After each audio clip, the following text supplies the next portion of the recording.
Welcome to This Explainer. Today, we are breaking down the clinical data behind a truly massive, game-changing shift in how we treat pediatric growth hormone deficiency. For decades, the standard of care has been super effective, but it's come with this really heavy daily requirement that just takes a massive toll on patients and their families.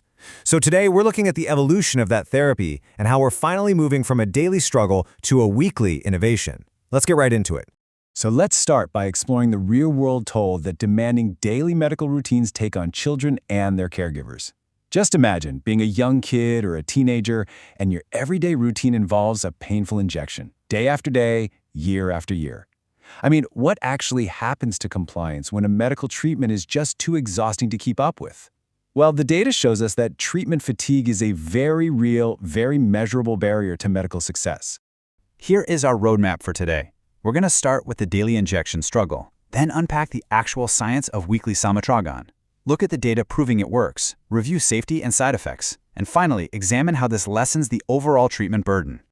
Okay, Section 1, the daily injection struggle.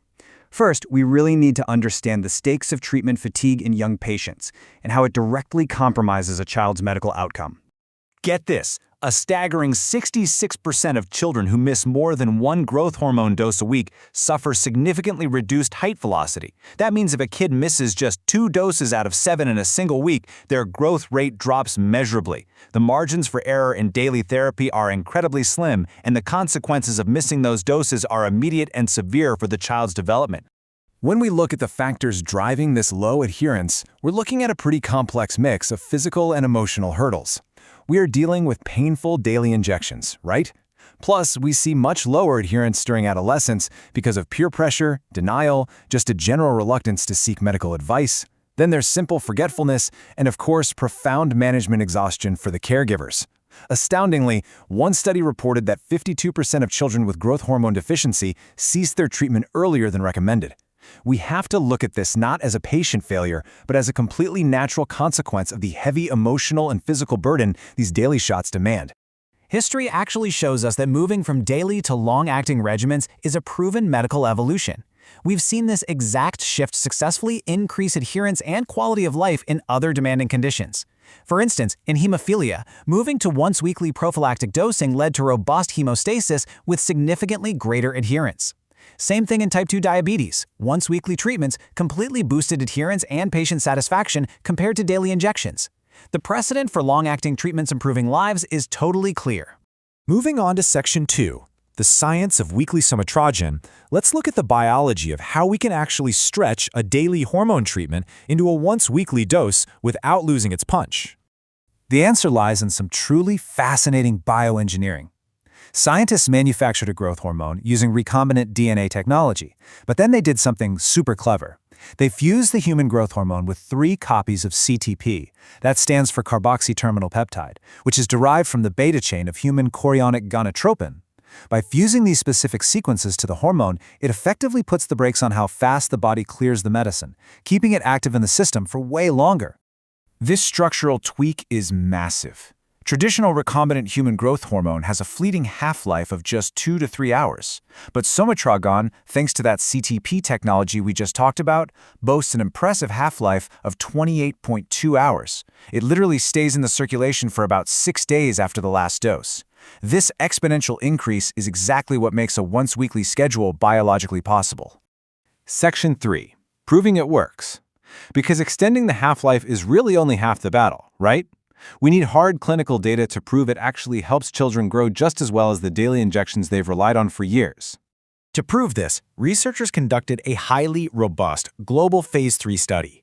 They took 224 prepubertal children across 21 different countries and randomized them into 2 groups. For 12 whole months, one group received the new once-weekly Somatropin, while the other group got the standard daily Somatropin. The primary goal here was simply to see if the weekly dose could match the annual height velocity of the daily dose. And what's truly remarkable about the results is the clear non-inferiority. After 12 months, the patients on weekly Somatropin actually achieved a slightly higher annualized height velocity at 10.10 centimeters per year compared to 9.78 centimeters for the daily group. This definitively proved that moving to a weekly dose absolutely does not compromise a child's growth rate.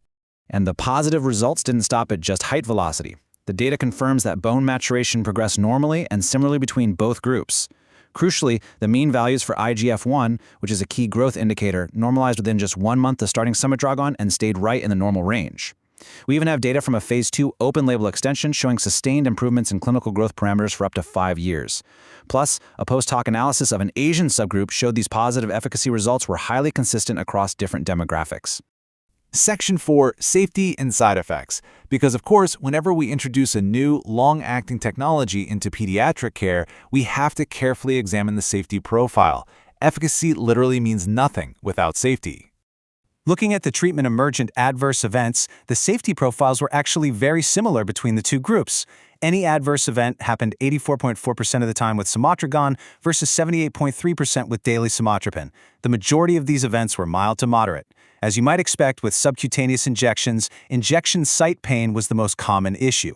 It was reported slightly more frequently in the Somatropin group at 39.4% compared to 25.2% in the daily group, but overall, the weekly treatment was generally well tolerated with absolutely no unexpected major safety concerns.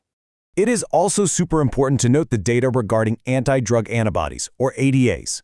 During the study, about 77% of patients treated with Somatropin developed these antibodies. However, clinical analysis proved this had zero negative impact. When researchers compared the patients who were ADA positive to those who were ADA negative, there were no differences in their actual growth rates or safety outcomes. The antibodies simply didn't stop the medicine from doing its job. Okay, final section. Lessening the treatment burden. Let's move to the most human aspect of this explainer. Because medicine isn't just about clinical charts, right? It's about lived experiences. To measure this, researchers conducted a Phase 3 crossover study specifically focused on treatment burden.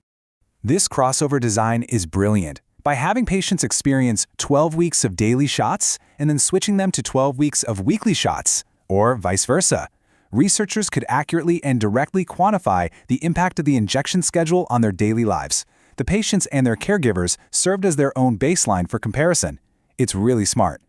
Now, this right here is the emotional core of the data. They measured an overall life interference total score, where a lower score means a better quality of life.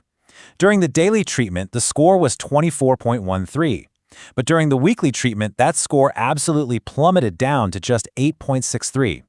This is a massive, statistically significant reduction in how much the treatment disrupts family life, schooling, and just normal childhood activities. And because this burden was lifted, the ripple effects were overwhelmingly positive. Patients on the weekly schedule missed far fewer doses. Both patients and caregivers reported much higher satisfaction with the overall treatment experience, a huge improvement in convenience, and a far greater willingness to actually stick with the therapy. This proves that lessening the treatment burden doesn't just make people happier, it directly improves adherence, which, as we established right at the start, is absolutely critical for medical success.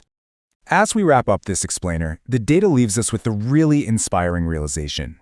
By modifying the biology of the treatment, science has directly improved the psychology of the patient experience.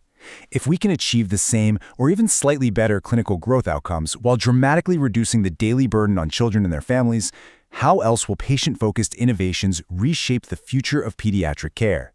It's a powerful reminder that prioritizing a child's quality of life is just as crucial as the medicine itself. Thanks so much for joining me on this deep dive into the data.